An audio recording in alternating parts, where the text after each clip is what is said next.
Alléluia.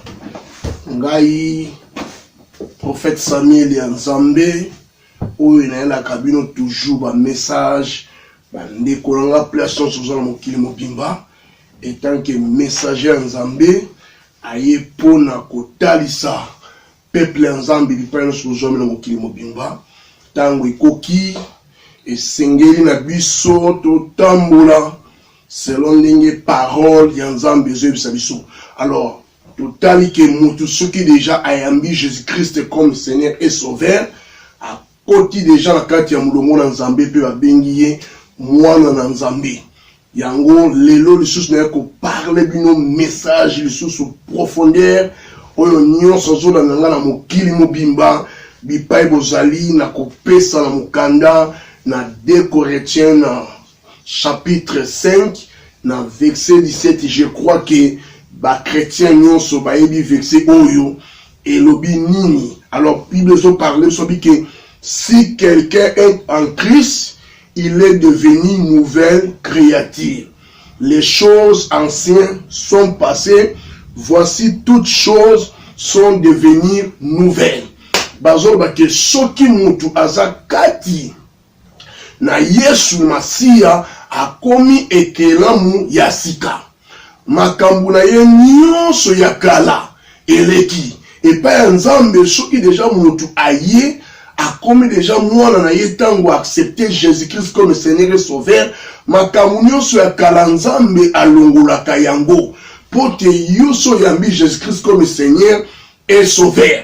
Alors Bible na 2 Corinthiens 5:17 ndenge zo talisa biso bike soki mutu aye kati na Yesu Masia akomi moto na sika makambu nyonso ya kala elongwe Nzambe akokonte ngo lisusu te parce que akomi ekelamu ya sika epai na Nzambe.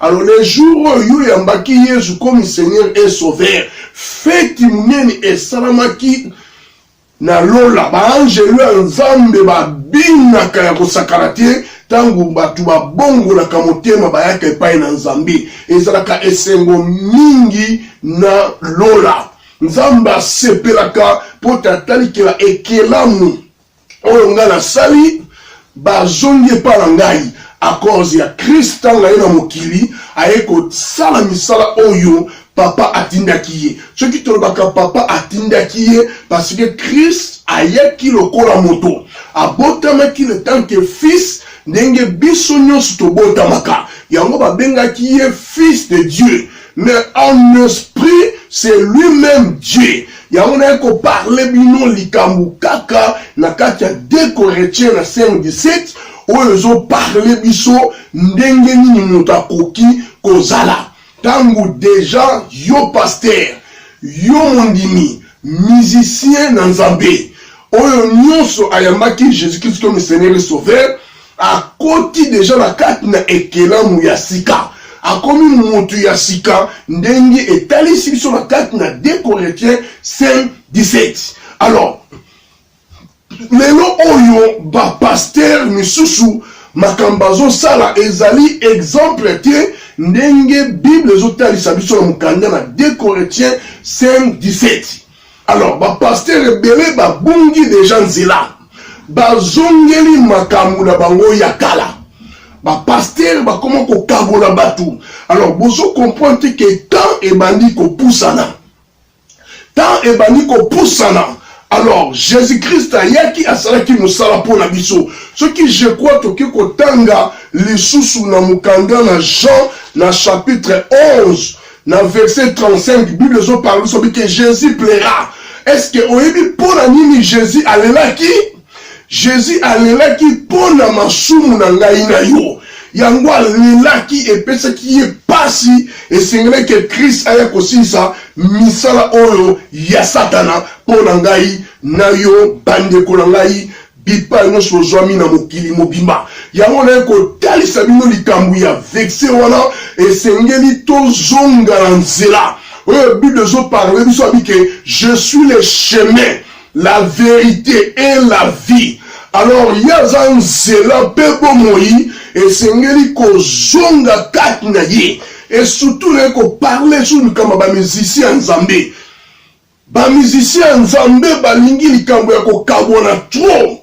Bazala soki bazwi mbongo okomona ebandi kopesa bango folie babosani ke bango se bayambaki Jésus-Christ comme Seigneur et Sauveur bakomaki ekelamu ya sika makambo nyonso ya kala ese eleka mais nazo comprendre que ba chrétien boza kososola te bipai nyonso bozwami na kati na mokili mobimba bokomi na makambo moko oyo Nzambe aza kosepela nango ata mokete.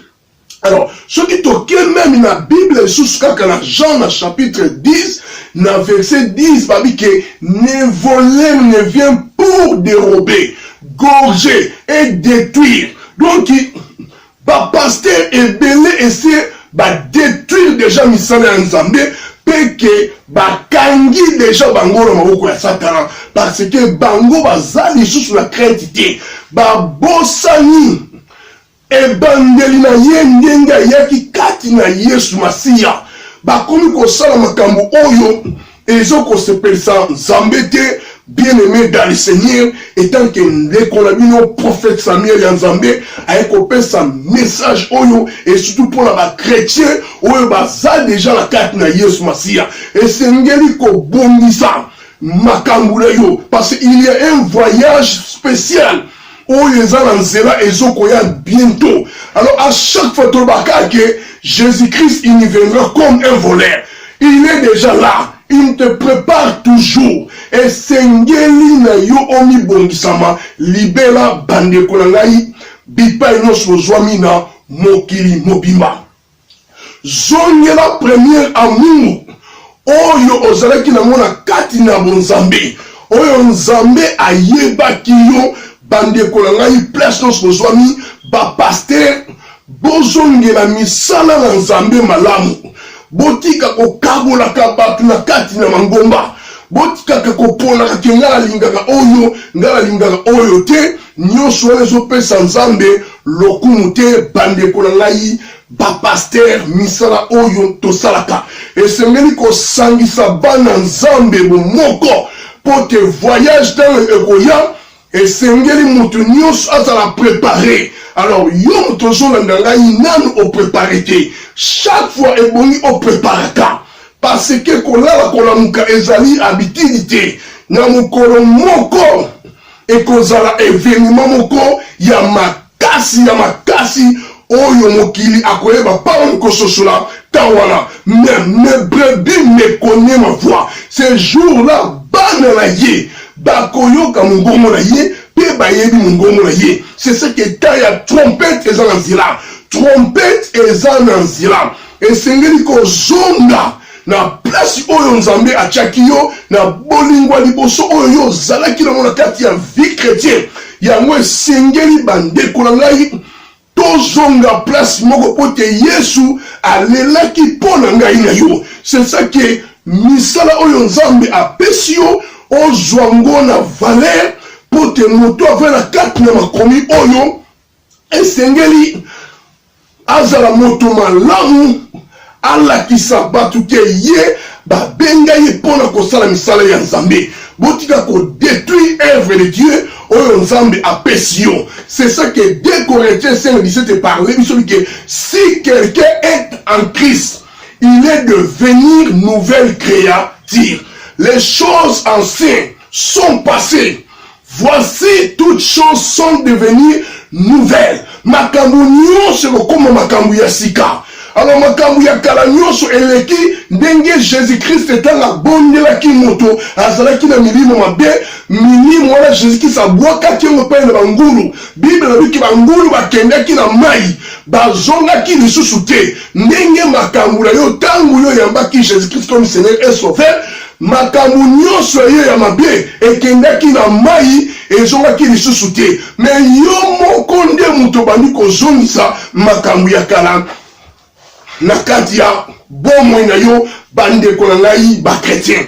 Esengeli tozonga na nzela, esengeli tosimba misala na Nzambe, esengeli tolingana, esengeli tozala batu oyo tovandi na kati na makomi na Nzambe totika kodétruire œuvre de Dieu.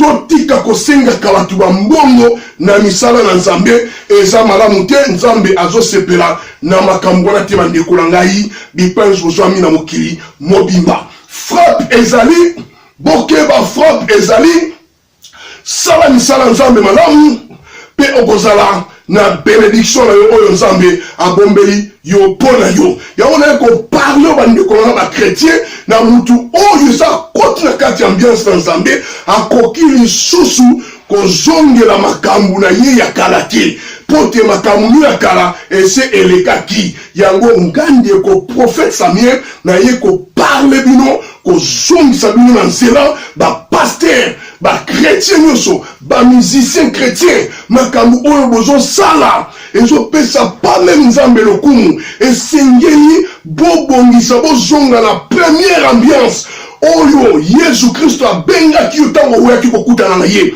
Esengeli bozonga na bomoko bipano zozwami na mokili mobimba bandeko na ngai ba chrétien. Voyage eza na nzela. Jésus-Christ a préparé. Bientôt akoya. Bientôt akoza église na ye. Ngana yo toza église dans Zambé. Alors église dans Zambé esengeli to préparé. Tozo ko préparé te. Toza la surprise bandeko na ngai étant que prophète ya Nzambe aye ko pesa message profond na mokolo susu ya lelo. Yango na pambo Nzambe place nyonso ezali na mokili mobimba esengeli biso ba chrétien tozala bomoko toyokana tolingana na amour na Nzambe nde totika kozongela makambo na biso ya kala. Yango bandeko na bipai nyonso bozali na bondeli mpona bino. Nzambe asunga bino, Nzambe akamba bino na oyo nyonso azoya kolanda ngai mpe na oyo nyonso accepte nanu Jésus-Christ comme Seigneur et Sauveur te. Tant yango yo pona yo yo muto ozolanda ngai eza tant ya ko accepter Jésus-Christ comme Seigneur pona bomoi na yo. Tala ndenge ozotambusa vi na yo na mokili. Nzambe azosepela te esengeli kozonga koyamba Yesu comme Seigneur et Sauveur pona kotika makambo na yo nyonso ya kala ya mabe. Yango na parler mingi pona ba chrétien bandeko na ngai tant que prophète ya Nzambe na ko pesa bino message na mokolo na lilo. Yango na pambo susu Nzambe na kombo na Yesu Kristo de Nazareth. O pambo la mabipa bozwami. Amen.